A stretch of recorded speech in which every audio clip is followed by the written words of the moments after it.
Good morning, everyone.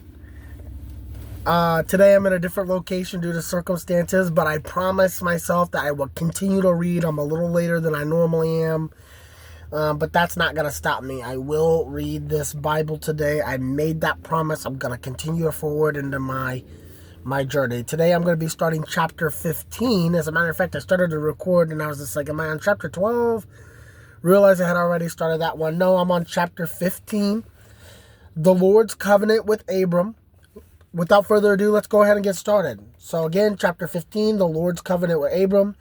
It says, after this, the word of the Lord came to Abram in a vision. Don't be afraid, Abram. I am your shield, your very great reward.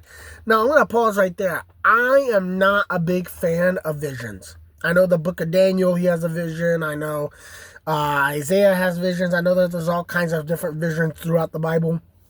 I personally don't get behind that. I just cannot. It's hard to quantify something like somebody's vision, right? Something that they saw. It could be a hallucination. I really don't know. Now, we all say, well, since they share similar attributes, that these visions are not just one-off, they are God actually coming to speak to these people. But that's just like any YouTuber online saying, yeah, I had a vision with God and I had a dream of God and blah, blah, blah. So I just can't get behind that.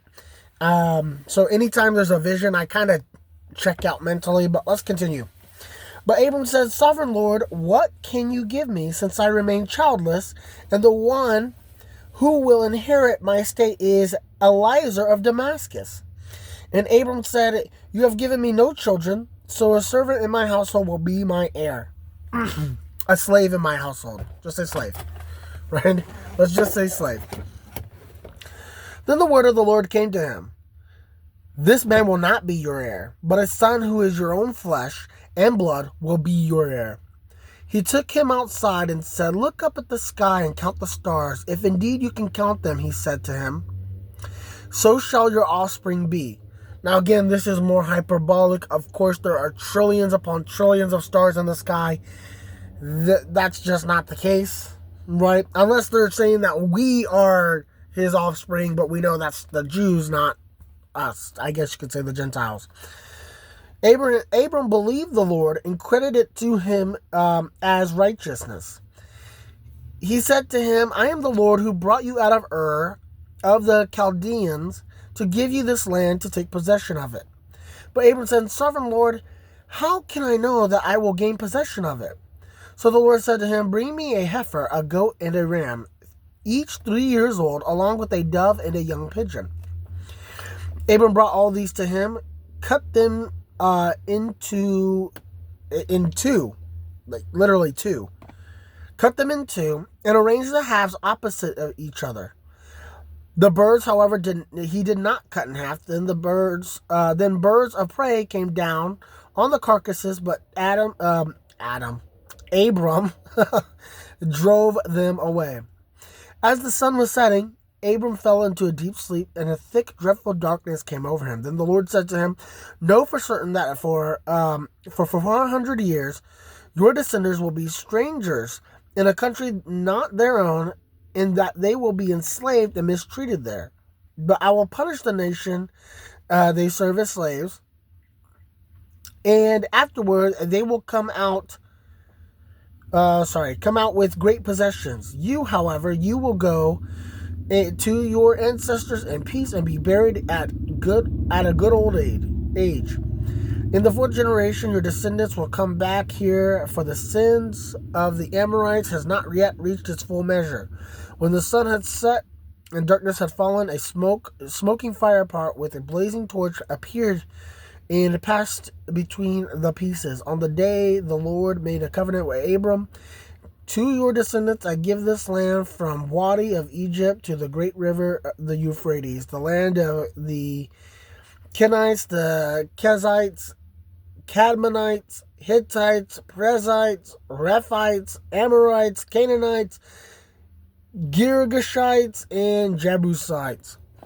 So again, this is God appropriating land from one group to another, and we can all assume where that's going to go, right? That's not going to go over well for the people who currently occupy those lands or previously occupied those lands.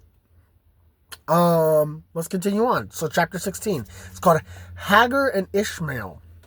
So now Sarai, Abram's wife, had bore him no children, but she had an Egyptian slave named Hagar. So she said to Abram, Lord, the Lord has kept me from having children. Go sleep with my slave. Perhaps I can build a family through her. So this is where we get pretty dark. I know you're not supposed to use the R word on YouTube. I honestly don't understand why there are word restrictions on YouTube. They're literally words that we use to communicate. It's literally that.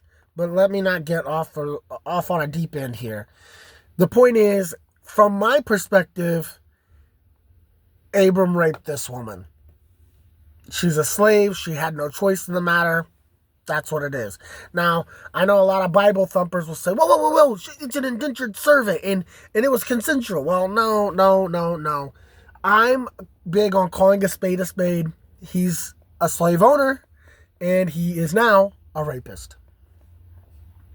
So Abram agreed to what Sarai said. So after Abram had been living in Canaan 10 years, Sarai, his wife, took her Egyptian slave Hagar and gave her to her husband to be his wife. He slept with Hagar and she conceived. But when she knew she was pregnant, she began to despise her mistress. Well, of course, she just got fucking raped. Sorry about the language, but she just got raped. Yeah. That's why I said to Abram, you are responsible for the wrong I am suffering. I put my slave in your arms, and now she knows she is pregnant. She despises me. May the Lord judge between you and me. So, again, these are very selfish, terrible people, if you ask me. I don't think there's anything good about these people. Anything just. But let's continue on. It says, your slave is in your hands, Abram said. Do with her what you think best. Then Sarai mistreated Hagar, so she fled from her. Wow. So...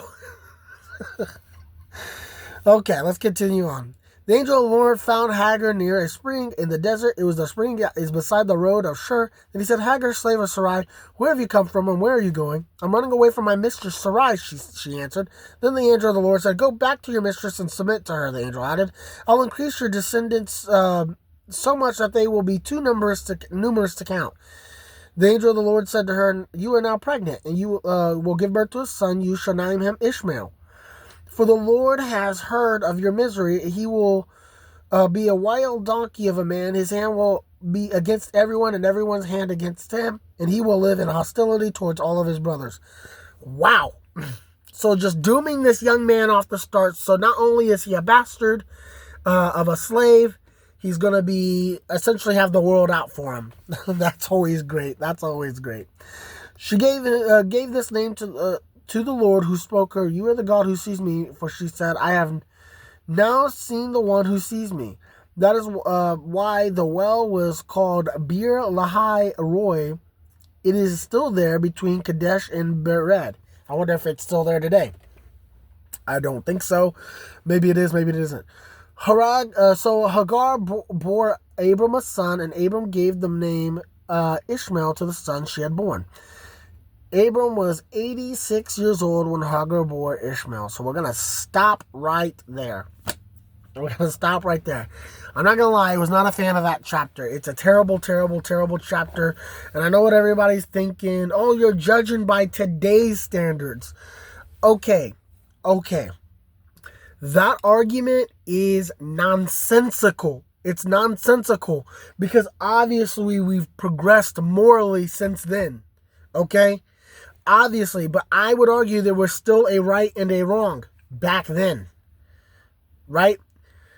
People say, well, the law was transcribed on our hearts. So, if that's the case, right? If moral law is transcribed on our hearts, then it was transcribed on their hearts that long ago. So they knew between right and wrong. I don't understand God's obsession with this one group of people. I guess I have to wait to see. I just don't get it myself. But I'm just going to stop right there today. I think that this was a very contentious chapter for me. 2 chapters for me. I was not a fan.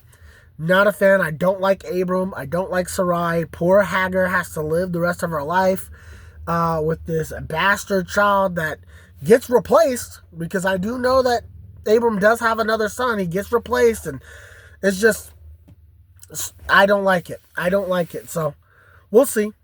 I hope you all have a lovely day. I'm sorry about the switch up. Again, I'm not really getting any views on this anyway, so I guess it doesn't really matter. But I hope everybody has a blessed day. I'm signing off.